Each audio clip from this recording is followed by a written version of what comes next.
Well, our snowstorm, blizzard, I should say, has officially started.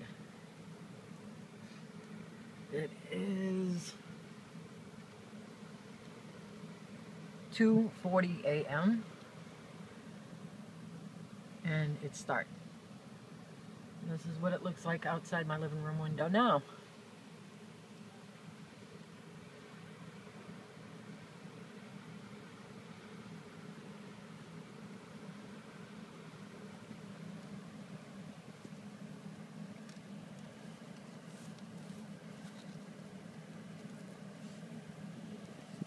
And it almost looks like pellets.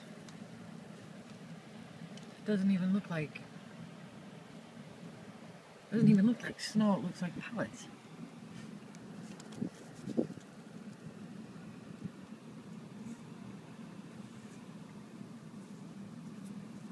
Weird, very weird.